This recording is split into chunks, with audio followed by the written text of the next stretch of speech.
សូ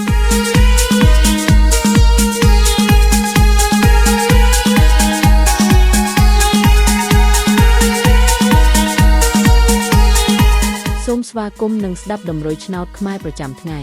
ដើម្បីជាកម្លាំងចិត្តសូមពុកម៉ែបងប្អូនចុច like និងសញ្ញាជាវម្នាក់មួយផងដើម្បីទទួលបានដំរុយថ្មីៗប្រចាំថ្ងៃដំរុយឆ្នោតខ្មែរនៅថ្ងៃនេះគឺថ្ងៃទី14ខែមករាឆ្នាំ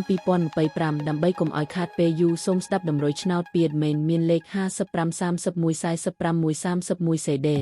សម្រាប់លេខ OZ adminមាន2គ្រាប់គឺ OZ ខ្ទង់70និង20សម្រាប់3លេខគឺ admin មាន2គ្រាប់ផងដែរគឺមានលេខ885គុណ335គុណបើសិនជាពុកម៉ែបងប្អូនស្រឡាញ់និងពេញចិត្តលេខទាំងនេះពុកម៉ែបងប្អូនអាចយកលេខទាំងនេះទៅផ្សងសំណាងបានពុកម៉ែបងប្អូនអាចចូល link ខាងក្រោមដើម្បីមើលលទ្ធផលឆ្នោតក្នុងក្រុម Telegram បានដោយគ្រាន់តែចុច link ក្រោមជាចុងក្រោយសូមជូនពរពុកម៉ែបងប្អូនដែលយកលេខខាង admin ទៅផ្សងសំណាងហេងយើងទាំងអស់គ្នាជូនពរពុកម៉ែបងប្អូនជួបតែសំណាងល្អនិងសុខភាពល្អសូមជម្រាបលាជួបគ្នានៅថ្ងៃស្អែកបន្តទៀត